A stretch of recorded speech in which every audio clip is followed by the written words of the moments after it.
resistance is futile.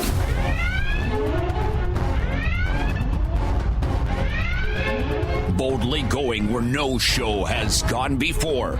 This is The Week in Geek on Fox Sports 1280. Broadcasting from the WNCoos.com studios, here's David and Brian. This is David and Brian with The Week in Geek on Fox Sports 1280. We are here at Comic-Con, and Brian? Oh, man. Day three. Day three, and it has been a marathon, not a sprint, man. Holy crap. I just said that to somebody walking back in here. Oh, yeah, no, there's been so much great stuff going on here, guys. We have had the fan groups like the LA Ghostbusters, 501st, Rebel Legion, Crew to Who. The Crew to Who booth is so incredible. They got 5 TARDISes over there and the face of Bo. And, I mean, I'm just so blown away. So many artists and guests that are here. It's insane. Yeah, right. So, look, we got a couple of interviews on Friday. Mike Carbonero, this dude is a wackadoodle. Oh, he is a living comic book character. And then Tom Cook and Michael Golden. Both of these guys, well, it'll be in the interviews. Really cool. Michael Golden, the Nom, and, Tom Cook, He-Man, She-Ra, right, all yeah, that stuff, definitely. Hanna-Barbera.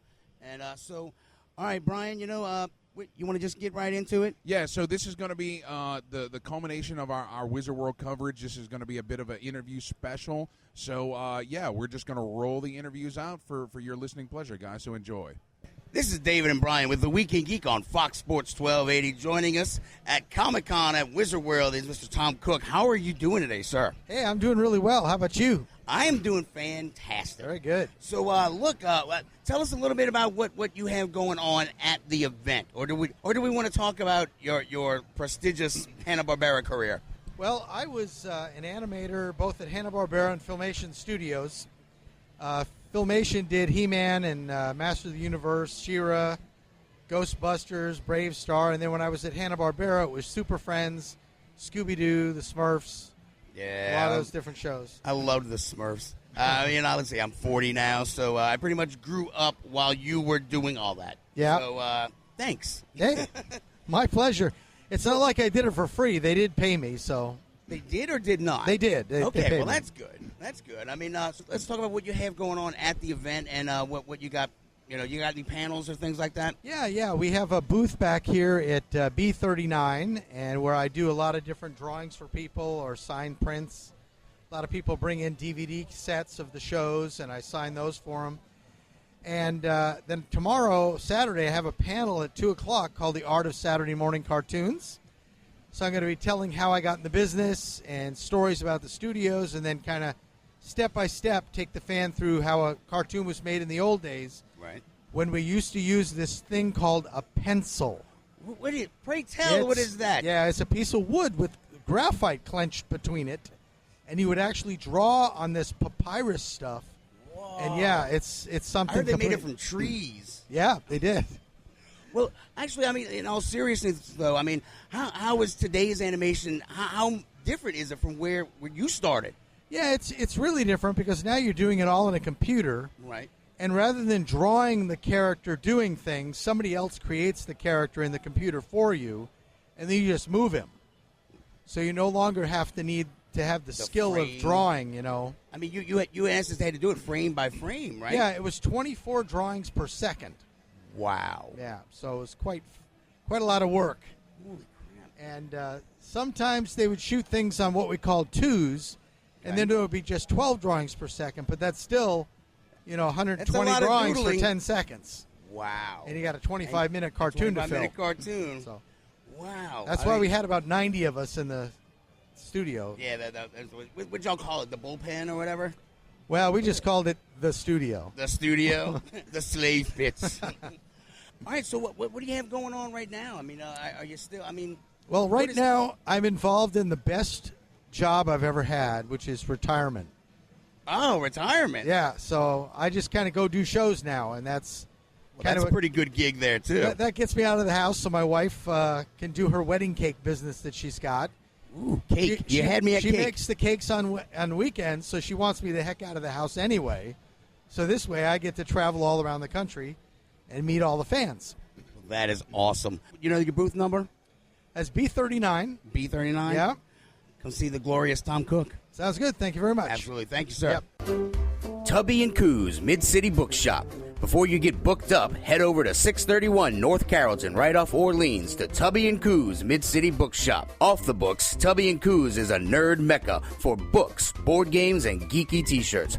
So book it over to Tubby & Coos Mid-City Bookshop at 631 North Carrollton. If you don't want to do it by the book, use their free Wi-Fi and check their stock at tubbyandcoos.com. Tubby & Coos Mid-City Bookshop, where it's all geek to me. This is Brian and Dave at Wizard World Comic Con, and we are here with Mike Carbonero, and he is a comic book collector. Is that right? Well, I'm a comic book expert / collector / dealer / entrepreneur / hustler. Anything you want me to be, I am. Yes. Well, you definitely seem like quite the character, sir. And so what do you got going on this weekend? And I have a little character to go with it. But, the whole thing about this show is this Wizard Comic Con is absolutely amazing. But the reason this is here is because of these magic comics that are in this magic case. You have this yellow battered briefcase. Sorry, what do you have in there? Well, this used to carry zillion symbols in it, but now it has beautiful comics. So the reason the show started is because of The Flash, The Batman, Daredevil, Spider-Man. I mean, this is the comic books that started this all, that created this fandom and this world of collectibles and people. Holy crap, that can't be right. Is that the real price? Yeah, that's the real price. So we're looking. This is the first appearance of Spider-Man. We're looking at an Amazing Fantasy number 15, first appearance of Spider-Man at the and low price. With Stan. Yeah, by the way, we had him sign it. Wow. We had him at one of the Wizard shows. We had him sign it there. Now that's how that's an interesting tidbit. Why it's the Amazing Spider-Man? Because it was so popular, they carried the Amazing, dropped the Fantasy, and in issue number 1, Amazing Spider-Man. See what they did there. I knew that. Right? Wow. That's cool. This was Yeah. the last issue. They weren't sure it was going to succeed, but, as we all know, the teenager with the superhero and the super problems and the grandma. Yeah. All right. And then he had all his girlfriends back and forth. Right, and he had right. to beat up the bully in school. Oh, yeah. So now, Mike, I'm worried they're going to fall. Good it's Lord, all man. good. If they fall, we'll buy more. All right. Oh my God, so, it's $18,000 is the I got price some tag. money I got to make disappear. exactly. You came up here with a wad of cash. Don't have it. I didn't make it disappear yet. Oh, yeah. So how are you going to make that disappear? That's one of the reasons we're here. I need people to find their collections, scour their attics, look in their basements, their boats, The rafters, anything around under the pillars, and look for whatever you might have. Anything that's from the 1980s and back is starting to be very collectible and valued. Star Wars toys. Costumes, old Halloween costumes. Yeah. I mean, now, if you look, half the show is filled with women dressed as like the most beautiful X-Men characters in the world. Yeah. It's amazing. And there's a Harley Quinn in every corner of the show. There's one now. Hello, Harley. How you doing? She is engrossed in free comic There books. you go. Yeah. So, but, again, it goes back to the comic books and these superheroes, which were the fantasy and character creations that started in 1938 with Superman and 1939 with Batman, and they've carried over to the Marvel comics in the 60s, and the more modern characters now is the reason this is all here. And Wizard does an amazing job of putting the celebrities. We have the original Avengers are here this weekend. Right, from the movies. Right. And the guys from The Walking Dead and all Of the course. celebrities. It's an awesome show. Have you guys what are your personal favorites here? Well, right now we're waiting to get Barry Bostwick to come roll on by and do some Grease tunes with us. Oh, really? Yeah. He's going to We're gonna sing. do that. That's great. Yeah. That's great. I'll stay for the karaoke on All that right. one. That sounds great. Yeah. That sounds great. But, yeah, and I travel the country. My company is called Dave and Adam's Card World. All right. And I travel around the country. I just came from Japan for New Year's looking for comic books. Wow. In Tokyo. Wow. That's crazy. Yeah, I travel around the world looking for old stuff. All right. So, Mike, let's kind of wrap up. Where can we find you on the net? How do we find out about you if we can't make it here? DaveandAdamsCardWorld.com. Okay. But booth 441 here come down to New Orleans. Come to the show. Oh, I definitely. promise you, come to my booth, and I'll give you some free comic books. Everyone's having a great time here. And I love New Orleans. By the way, I came here 3 years ago for the first time. Yeah. And I fell in love with the people and the place. And it's a wonderful play. I just love it. We're glad to have you. So keep coming on back, all right? Thanks. I actually traveled last night. Went down to the bayou, 12 miles from the Gulf of Mexico to buy a comic book collection, which I did last night. Wow. Which is great. Wow. All right. Well, sir, once again, what was that booth? Booth 441. All right. 441. Woo! Week in Geek. It's the Weekend in Geek Sheet. Yeah, There you Fox go. Sports 1280. All right, man. All right, absolutely. Thank you so much for stopping by. Bye, guys. If you enjoy books that are sensual, macabre, unusual, and filled with magic, then delve into the worlds of award-winning author and editor Kimberly B. Richardson. Her books, Tales from a Goth Librarian 1 and 2, The Decemberists, and Mavon Pomegranate will surely satisfy your craving for the strange and unusual. Her books are available through Amazon.com, BarnesandNoble.com, as well as Dark Oak Press at darkoakpress.com. Have a cup of Earl Grey, turn the pages, and see what lurks within. This is Dave and Brian with The Week in Geek on Fox Sports 1280, and joining us at Comic-Con Wizard World is Mr. Michael Golden. How are you doing today, sir? I am doing great. How about you guys? Oh, we're fantastic, man. We're so glad to be here. We're glad that you're here with us. So, hey, what do you got going on for the event this weekend? Well, I did the special Civil War variant cover for the Wizard Show this year. Ooh, wow! It's got Captain America and all the players from the upcoming movie on it. It is also the first issue of the Civil War comic book that Marvel did. Wow! I've got all my Walking Dead stuff. I am the official Walking Dead artist here. I work for both the TV show and the comic book and the merchandising. Okay. Let's see. I got Star Wars stuff. Wow, yeah. But Star Wars stuff that only guys my age can remember. I've got a whole table full of stuff. Okay. They just got to come and see me. What is your booth number, first and foremost? Well, okay, I just said my age. What was that other number? 350. I'm right up front in Artist Alley. You can't miss me. I've got a big pretentious display. Pretentious. Ooh, he used the big word. I love big words. Multiple syllables. So, hey, there was something about some classes. Are you doing some classes? Yes, on Saturday I am having my storytelling Q&A. It's a very, very abbreviated version of a lecture that I do at universities, at commercial art schools and stuff like that. But for Wizard, it's part of the show. Aspiring storytellers. Okay. Not just artists, not just writers, but storytellers. Okay. Can come to this thing and ask me questions, and I give my opinion for what it's worth. Okay. But from my 40 years of experience of doing this, my day job has always been as a commercial artist. All right. So my perspective on all of this is not just fan-oriented comic book stuff. My storytelling abilities come from my doing commercial artwork, doing commercial design, graphic design, advertising, storyboards, that sort of thing. I bring it all into play and how it applies, and the storytelling Q&A is focused on storytelling, not on anything else. Well, that sounds like you have a wide potential audience that could benefit from that. Yeah. Well, there are many, many people who have told me in no uncertain terms that they come to these shows, to the Wizard shows, for no other reason than to come to my Q&A, and then they turn around and walk out. But I didn't say that out loud. But they have to have a badge, so everybody's got to pay to get in. Yep. Yeah. Well, that's great, and that's a great service that you provide, because a lot of people, that experience that you're bringing to these events is something that you can't find. Yeah, I want to give people a starting point, some sort of basic information that's not.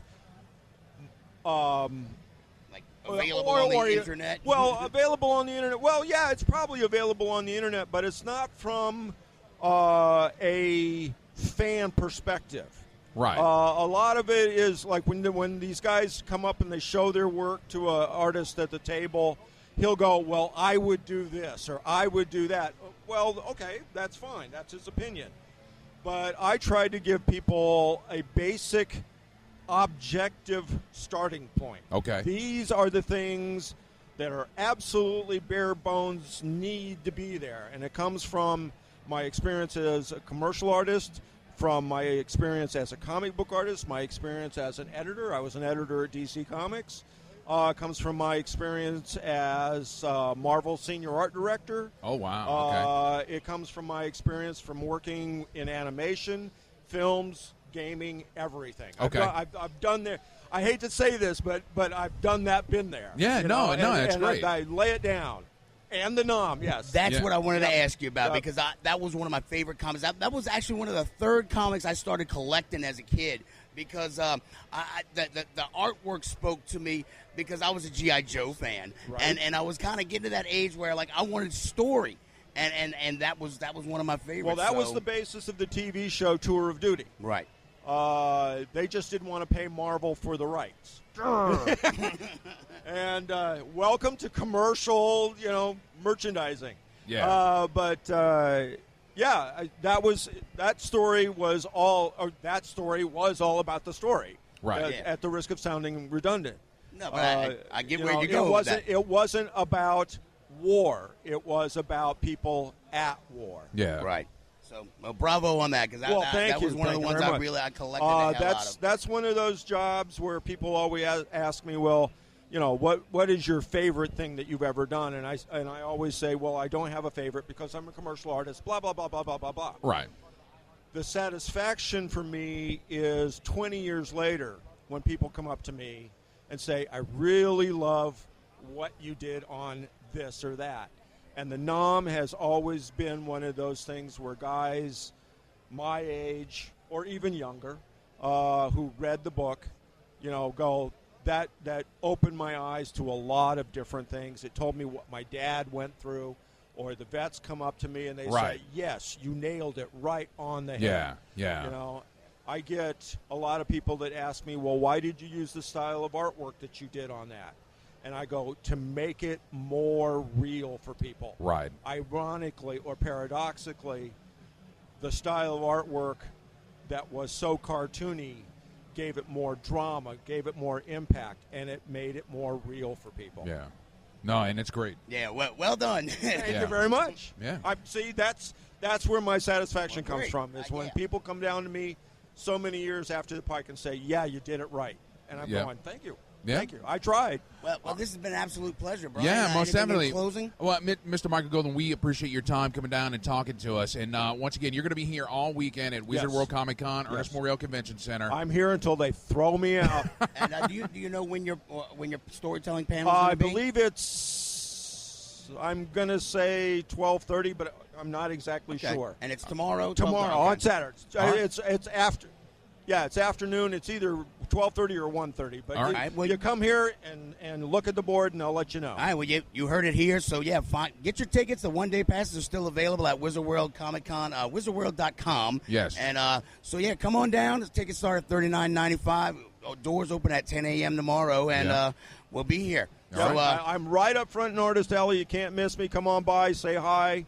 Let's chat and find out just what a really great, wonderful, humble human being I really am. just like my co-host. Hey now. All right, thank you, sir. Thank you so Thank much. you, guys. Bye. Leave the smoke behind and come chase the clouds at the Vaping Tiger in Metairie. The Vaping Tiger has everything to suit your vaping needs, from starter kits to advanced devices. We specialize in handcrafted, artisan-blended e-juices designed to tickle the most fickle taste buds. Come see us at 2812 Athenia Parkway, 1 block off Vets behind the Lazy Boy Gallery. That's the Vaping Tiger, 2812 Athenia Parkway, and at vapingtiger.com. Come out of the smoke and join us in the clouds. This is David and Brian with The Week in Geek on Fox Sports 1280. Now, joining us in the tubbyandcoos.com studios is Mr. Chris 51. What's happening, man? How's it going, guys? Oh, it's fantastic, man. We're glad you're here. Man, The Week in Geek, that show is like named after what I am, man. I belong here with you guys. Well, and for one of us. Actually, I'm surprised. You do a lot of Simpsons artwork, right? I'm surprised you didn't do that yourself. I do, and I'm kind of bummed. I wish I could take credit for this one, I tell you. I do a lot of Simpsons. Being from Springfield, Oregon, I have to do a lot of Simpsons artwork. So now, look, you have the Epic Inc. reality show. Now, that was based on your tattoo shop. Tell us a little bit about that. Yeah, it was. Yeah, I came up with this idea after seeing all the tattoo reality shows out there and all the drama and hatred and negativity and stuff, and honestly, the crappy tattoos, And I saw that, and I was like, you know what? not all of us tattoo artists are like this. We're not a bunch of meatheads and fighting all the time. I'm like, a lot of us are geeks. We started by drawing in comic books and drawing in our textbooks instead of studying in them and stuff, you know? I was like, there needs to be a show that shows that side of the tattoo industry, that we're geeks and we love this kind of stuff. And so I felt the need for it, so I kind of created this show and approached a production company, and it kind of went from there. They liked the idea, and yeah, I mean, you got it on A&E. That's yeah, like, you know, that's I lucky awesome. with that. So I'm proud of that for sure. Where do we stand with that? What's going on? Season 1 is over in syndication now. It's on like Hulu and Amazon Prime and iTunes and all that stuff. There's been no season 2 talk yet, which is really weird because it got great reviews. A great demographic was reached, and we did what they wanted to do. I honestly think that we didn't have enough drama and fighting for them. People like to see that, and I don't know why, but the thing was with our show, people were like, they liked it that it didn't have that.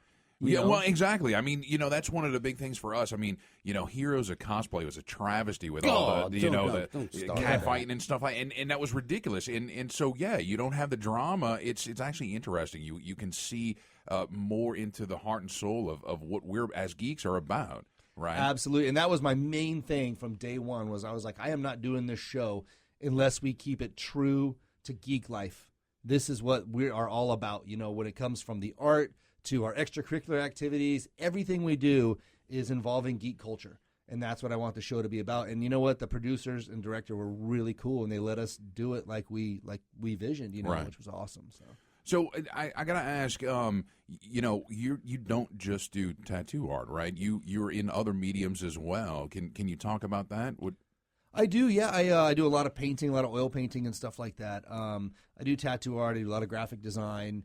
I dabble in everything I can. If it's creative, I do a lot of writing. I've written a couple books, and I write for some magazines and stuff like that. So, that's great. Yeah, whatever I can do to get those creative juices, that urge satisfied. Oh yeah, no. Yeah, you have to be multi-talented, and you have to multifaceted. That's the fancy word I was thinking. There you go. Yeah. So hey, look. So you're obviously you're in town for Wizard World Comic Con this weekend at the Montreal Convention Center.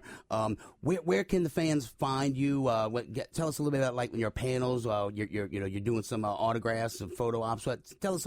How can people track you down, man? Okay, so they actually Wizard World hooked me up this time. I do a lot of. In fact, I pretty much do exclusively Wizard World shows because I love them. They treat me great.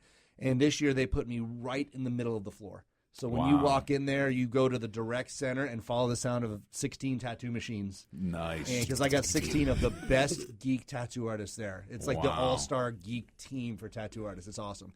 So we'll be there. If you haven't been to a Wizard World, you've got to check it out. I always tell people it'll change your life in small increments if you haven't been to a Wizard World Comic-Con. It's just the best place to be. Oh, yeah. And everyone's passionate. There's never any fighting. There's never any drama. Everyone comes together under a common passion and common banner of fandom and geekiness. It's the best place ever. I mean, I would do these, whether I was working or not, I would travel around to Wizard Worlds, and I used to do that before I started tattooing at them. Yeah, I mean, we tell people, no matter what your fandom is, no matter what you enjoy, if you go to some of a Wizard World event, you're going to find somebody who shares that same passion, and you're going to hit it off, and next thing you know, you're going to be friends on Facebook, then best buddies, then BFFs for life, So, I mean, these are the kind of events that you want to attend a Wizard World. So that's at Ernest Morial Convention Center, January 8th, 9th, and 10th. You can buy tickets.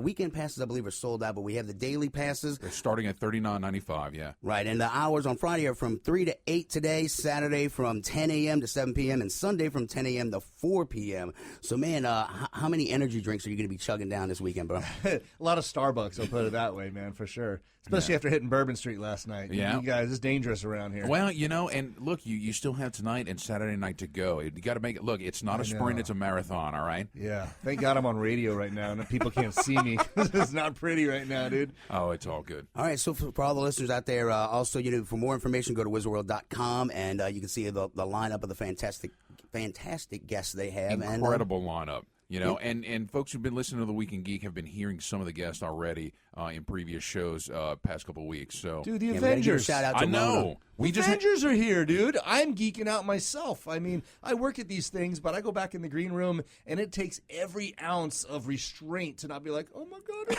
Captain America's right in front of me. You know what I mean? It's like, hey, Yeah. what's up, Chris? You know, and then I go around the corner. I'm like, holy crap! Captain America looked at my face. You know, it's like, wow. All right, guys. So look, we want to thank you for coming in the studio today, and for all the listeners out there, for more information, go to wizardworld.com this weekend at the Ernest Morial Convention Center. All right, till next time, keep your nerd flag raised high. GFL. Tubby & Coos Mid-City Bookshop. Before you get booked up, head over to 631 North Carrollton, right off Orleans, to Tubby & Coos Mid-City Bookshop. Off the books, Tubby & Coos is a nerd mecca for books, board games, and geeky t-shirts. So book it over to Tubby & Coos Mid-City Bookshop at 631 North Carrollton. If you don't want to do it by the book, use their free Wi-Fi and check their stock at tubbyandcoos.com. Tubby & Coos Mid-City Bookshop, where it's all geek to me. This is David and Brian with The Week in Geek on Fox Sports 1280. Now, joining us in the tubbyandcoos.com studios, Mr. Scott Wilson. How are you doing today, sir? Much better now that I'm in New Orleans. Oh, we love to hear that. We man. love to hear that. We love to be loved in this town. Yeah, this is a great town. I love it. So now, obviously, you're in town for Wizard World Comic Con here at the Morial Convention Center, and you're one of many great guests that are appearing at the convention. Yeah. And so, look, tell us a little bit about what Scott Wilson's been doing post Walking Dead. Well, I've been watching the show a lot. I'm You too? watching my old friends on the show. It's good. I still love them, and I love watching the show. But I'm in a new one that's coming out called Damien, based on the old Omen film. Yeah, now this takes place where he's older in life and he's got to come to grips with actually being the Antichrist? Right. Damien's 30 years old now, and it's he's coming to grips with who he is. So it's and what he is, and finding out who and what he is. So does he have like powers yet, or is it just him kind of? It's him kind of. Well, he's a war photographer. Okay. In the opening episode, you introduced to him there, and Barbara Hershey is in the film, wow. And she's a wonderful actress. And a lot of wonderful actors in the film. I play John Lyons, who's a power broker in the piece. He knows the corridors of power in the White House, and he has head of a big, powerful company. No more Mr. Nice Guy. So is it mostly focused on like as a drama, like a human story, or is there supernatural elements to it, or? Well, it's mostly a human story, but there is some elements to it that will let you know he has powers. Okay. Yeah. Mm-hmm. But it's very interesting. I don't want to give too much away, but, right. But he's 30 years old, and he's that's the same age Christ was when he made his entrance on right. When he was baptized. Right. So it's kind of the same, same age, and it's interesting. With all the bad stuff that's going on in the world now, you look around the starvation around the mm-hmm. different parts of the world, homeless people even here in this country, and it's time to tell a story about good and evil. Yeah, it's nice to have what's the differences, what's the defining line. So I think it opens the doors for some interesting storytelling. Most definitely. So now this is going to be on A&E. They picked up the pilot, and you've already got what? They've shot 10 shows. Have been shot. Wow, that's great. Yeah, I'm in 5 of the 10. But we need you in more. Well, okay, let's do that. We're going to work on that. We're going to start a letter campaign to A&E. But no, I'm very happy to hear that the show got picked up. I'm very excited to see the show. Now, tell us a little bit about a book that you're working on that's based here in New Orleans. Yeah, I acquired the rights to a book called Thelonious Rising. It's written by Judith Richards, and it's about this young kid who lives here in New Orleans, and him and his buddy go dance on street corners, and it's about a lot of interesting people that live in the quarter, and I'm excited about bringing these people to life on the screen. So I mean, have you actually been around the quarter to kind of see the feel of it, or? Yeah. Well, I've been here before. I was here I was working on a film here called Johnny Handsome some years back. Okay. And when I stopped through here, when I was hitchhiking from Georgia to California when I was 19, I almost stayed. I really liked the place here. So, but I went on to California, and now I'm back. Pursued that acting career. Right. It paid off. Yeah. Paid dividends. Yeah. Right. So, well, we just want to talk about how, yes, you're going to be here for Wizard World New Orleans at the Ernest Morial Convention Center Friday, Saturday, and Sunday, January 8th through the 10th. The hours of the convention are Friday 3 to 8, Saturday from 10 a.m. to 7 p.m., and Sunday from 10 a.m. to 4 p.m. One-day passes are still available, starting at about $40. You can get those at wizardworld.com. And also, the 3-day passes are sold out, but the VIP passes are still available for some of your favorite actors or actresses, or just your favorite artists. Yep. So you are still able to attend this fantastic event and meet great stars like Mr. Scott Wilson. And I guess one last question, I would be remiss if I didn't ask you about The Walking Dead. I mean, how was it to really, I understand that it was like a family, so I mean, how painful was it to almost kind of like lose that family? I mean, well, you don't really lose family. You may move out of town, but you're still family. So you're still connected with them and get to talk with them? Well, there's the family that's on this side of the grass and the family that's in the boneyard. I'm part of the family that's in the boneyard on that show. Ah, okay. All well, right. at least you're not alone, because Walking Dead has a tendency to kill off a lot of people. Yeah. So, It does. But it's totally fine. Everyone on the show knows that sooner or later their number will be called. But it's fun. It was a great show to work on, and this was a hoot. We were in Madison Square Garden. They had the premiere of the new season in Madison Square Garden. Yeah. So I was a surprise guest, and they started this thing called the Walking Dead Hall of Fame. And I was the first inductee into the Walking Dead Hall of Fame. Wow. That's great. It was a hoot. I came, they mentioned my name in the audience. They raised the rafters, and that's beautiful. It was fun. That was so. Cool. Mr. Wilson, I want to thank you so much for joining us here in the studios today, and we look forward to seeing you at Wizard World this weekend. I'll be there. Come on down. All right. Till next time, keep your nerd flag raised high. GFL. If you enjoy books that are sensual, macabre, unusual, and filled with magic, then delve into the worlds of award-winning author and editor Kimberly B. Richardson. Her books, Tales from a Goth Librarian 1 and 2, The Decemberists, and Mabon Pomegranate will surely satisfy your craving for the strange and unusual. Her books are available through Amazon.com, BarnesandNoble.com, as well as Dark Oak Press at darkoakpress.com. Have a cup of Earl Grey, turn the pages, and see what lurks within. This is Brian Held of the Week in Geek radio show on Fox Sports 1280, coming to you live from the TubbyandCoos.com studios, and we're here on day 3 of Wizard World Comic Con, and with me, I have Mr. Jeff Caradona with Geeks Empowering Extraordinary Kids. How are you, sir? I'm good. How are you this morning, Brian? I'm doing wonderful, man. So, hey, what is Geek? Tell me all about it. Well, Geeks Empowering Extraordinary Kids is a local charity, and what we do is we solicit photos from cosplayers, who we have many here at the convention this weekend. And each year we produce a calendar of men, women, and this year we have a children's and an anime calendar, which is new this year.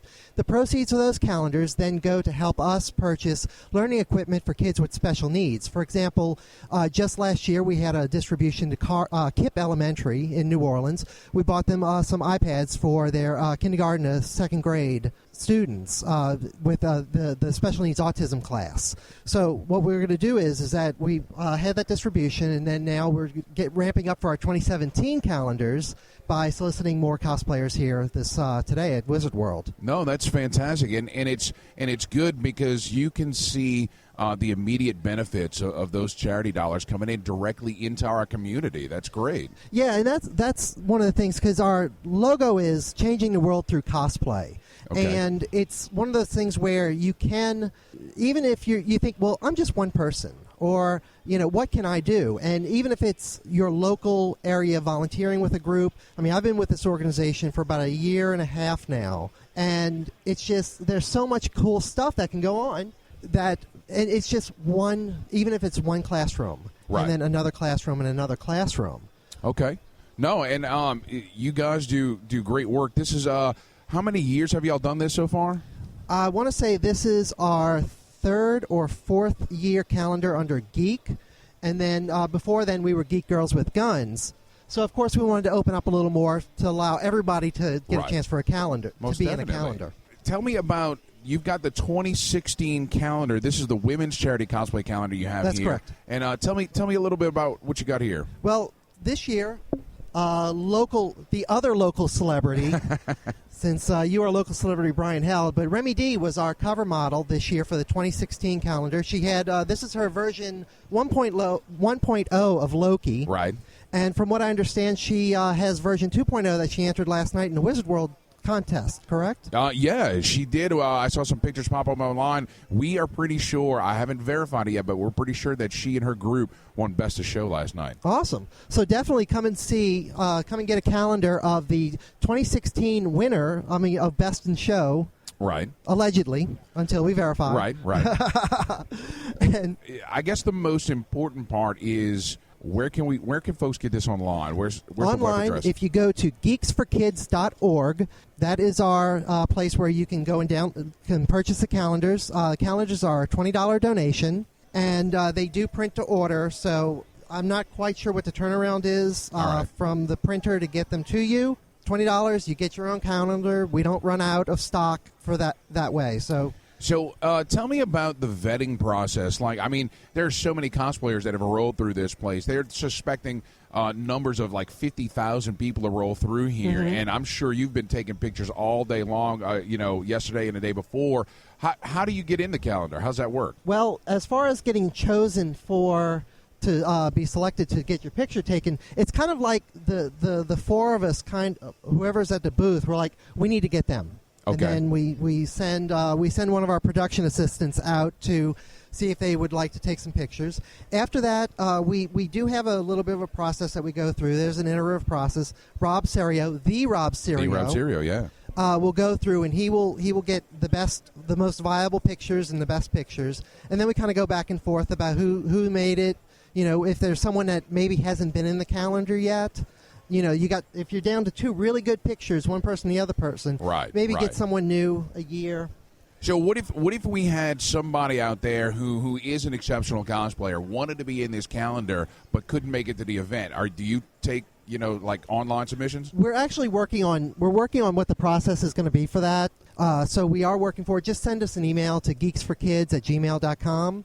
And we'll be more than happy to work out something. No, that's fantastic. All right, so Mr. Jeff Caradona, Geeks Empowering Extraordinary Kids. Give me that web address one more time. It's geeksforkids.org. All right, that sounds great. Well, thank you so much for taking the time to stop by, and we wish you all the success in the world, man. Well, Thanks. thank you, local celebrity Brian Held. We appreciate it. All right, man. Thanks. Bye. If you enjoy books that are sensual, macabre, unusual, and filled with magic, then delve into the worlds of award-winning author and editor Kimberly B. Richardson. Her books, Tales from a Goth Librarian 1 and 2, The Decemberists, and Mabon Pomegranate will surely satisfy your craving for the strange and unusual. Her books are available through Amazon.com, BarnesandNoble.com, as well as Dark Oak Press at darkoakpress.com. Have a cup of Earl Grey, turn the pages, and see what lurks within.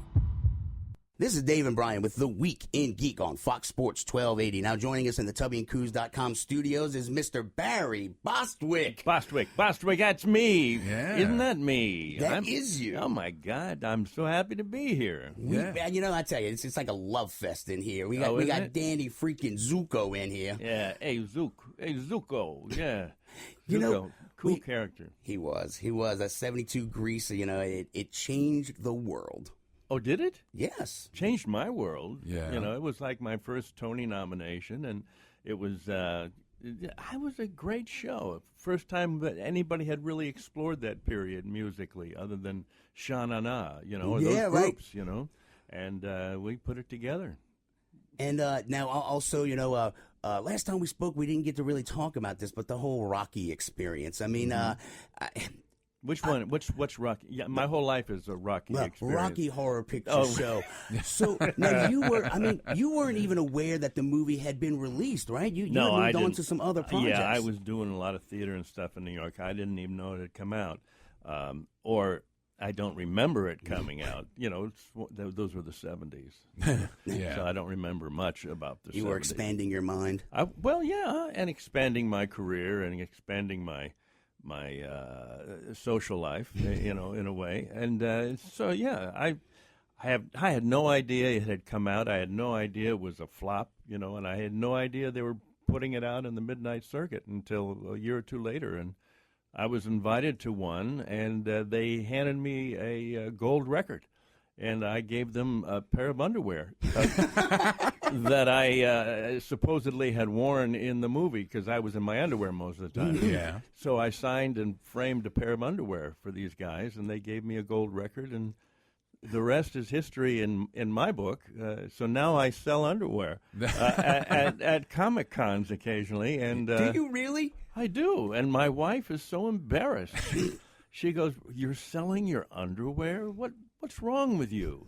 And I the go. The question is, what's wrong with the fans? But the fans love it. And he's giving the fans what they want. You can't argue with that. I'm giving him my underwear. There you go. And that's all they really want from me. That's all they've ever wanted from me. The Bostwick Underwear Experience this weekend at Wizard World Comic Con at the Ernest Morial Convention Center. That's right. Yeah, right. I mean, come by. And some actors, are lucky, right? That's all their fans want, right? Yeah, that's true. And a lot of actors do these kinds of movies, and they have nothing they can sell, you know.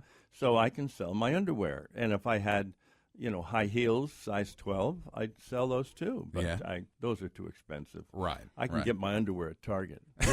Now, Spin City, I mean, that was, 5 seasons long? And six seasons. 4 with Michael and 2 with Charlie Sheen. Yeah, the mayor was a hysterical character. I mean, who wrote that character, or did you flesh that out yourself? Well, I sort of fleshed out his stupidity and his sort of brash kind of self-centeredness. I think originally he conceived he was just a bad mayor and a bad guy in a way. Always trying to get away with things and an underhanded, typical politician. Right.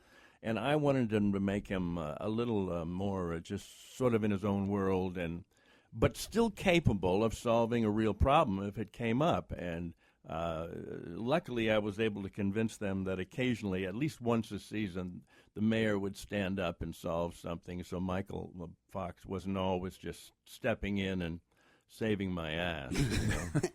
Well, I mean, it was such a lovable character, too. I mean, I can't imagine if they would have made him an a-hole. I mean, that would have changed the whole dynamic of the show, I think. Well, and in shows like that, you have to have people on it, the characters that you like, that are enjoyable, and the ones, whenever sitcoms have like this real mean son of a bitches, it doesn't work. It's hard. So as often as I can, I try to play mean son of a bitches on television. Nice. You did a lot of Lifetime movies, basically playing those cheating, philandering husbands. Oh yeah. Or just the abusing spouse or whatnot. Yeah, I raped the president's wife on Scandal. Scandal. What was it? 2 years ago or something? God, I played the president's father, and I raped his wife, and people were a little upset by that. I actually had a very nice evening shooting the scene, so I wasn't upset one bit. I have a hell of a nice career. I mean, not that my career's great, but it just being an actor and being able to do that kind of stuff. Well, certainly. I'm jealous because of the musical career that you've had, because I'm a musician at heart. Tell me a little bit about The Clowns. I knew you were going to bring that up. I'm going to bring that up, of course. Did you? Well, Clowns, you have to say, it was Clowns with a K, not C-L-O-W, K-L-O-W-N-S. We were put together by Jeff Barry, who was a big record producer in the, I guess, 70s, late 60s. I think he had the Archies, and he had a bunch of people like that. And we were produced by him and Ringling Brothers Barnum and Bailey Circus, and we were there, going to be their act to host a TV show, an hour show where they would bring in celebrities and circus acts, and it was really a very good idea. And so they put this group together called the Clowns, and we were sort of hip, modern clowns. And I taught them all how to juggle and this and that because I was a street performer in New York. When I went to NYU, I learned all these clowning things. Yeah, you're busking, right? I was busker. Yeah, that's cool. Yeah, we had a thing called Cerco dell'Arte. It was a group of 7 or 8 of us who had been to NYU and had learned all of these sort of skills. And we would go into Central Park on the weekend and do these extemporaneous shows and and we would pass the hat, and we would make enough money to have a good Chinese meal at the end of the day. That's great. You know? I could see him on the Ren Fair circuit. I could see that. Yeah, that's a big deal these days, right? You can get into Ren Fairs and Yeah. Well, that's part of my history, and I love it. All right, well, once again, we're talking with phenomenal Barry Bostwick, and he's going to be at the Wizard World Comic-Con New Orleans this weekend, January 8th, 9th, and 10th. The hours are 3 to 8 on Friday, 10 to 7 on Saturday, and 10 to 4 on Sunday. Tickets are still available at wizardworld.com, and, if you don't get them, well, you're just silly. Yes. And, so one quick thing, just a reminder.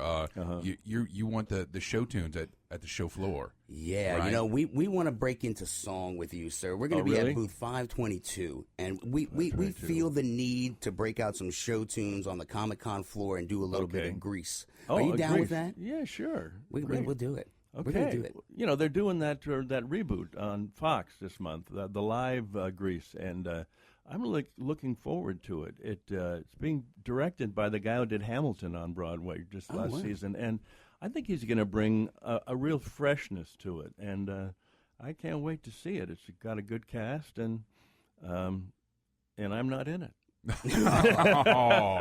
Oh, come on! Yeah. I was going to be in it? I mean, it was.